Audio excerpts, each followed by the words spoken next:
தமிழ்நாட்டுல first time இவ்ளோ பெரிய மட்டன் பீஸ் போட்டு ஒரு டிஷ் கிட்டத்தட்ட 8 hours ஸ்லோ குக் பண்ணி கிச்சடான்னு கொடுக்குறாங்க. இது இல்லாம நர்கிசி கெபாப் சொல்லிட்டு ஒரு அல்டிமேட்டான டிஷ்.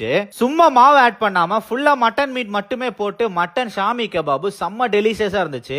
இந்த ப்ரோ அமெரிக்கன் செஃப் கூட ஒர்க் பண்ணிட்டு இப்போ நம்ம ராயப்பேட்டால பக்காரி தி ஹவுஸ் ஆஃப் மீட்ன்ற நேம்ல take away and online orders மட்டும் கொடுக்குறாங்க. Evening 6 PM to early morning 2 o'clock வரைக்கும். டைரக்டா வாட்ஸ்அப்ல ஆர்டர் பண்றீங்கன்னா 25% டிஸ்கவுண்ட் தராங்க. ராயப்பேட்டா ஹை ரோடு வந்தீங்கன்னா ஃப்ரீ டெலிவரியும் கொடுத்துறாங்க. ஹைலைட்டே பர்கர் மீட் செம்ம ஃப்ரெஷ்ஷா சும்மா சாஸோட டேஸ்ட்ல தராம மீட் அண்ட் வெஜ்ஜஸ்லயே அவ்வளோ ஜூசியா தராங்க.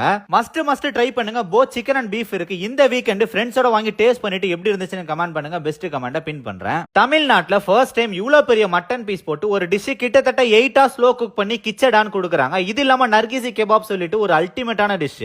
சும்மா மாவு ஆட் பண்ணாம ஃபுல்லா மட்டன் மீட் மட்டுமே போட்டு மட்டன் ஷாமி கெபாப் செம்ம டெலிஷியஸா இருந்துச்சு. இந்த ப்ரோ அமெரிக்கன் செஃப் கூட ஒர்க் பண்ணிட்டு இப்போ நம்ம ராயப்பேட்டால பக்காரி தி ஹவுஸ் ஆஃப் மீட்ன்ற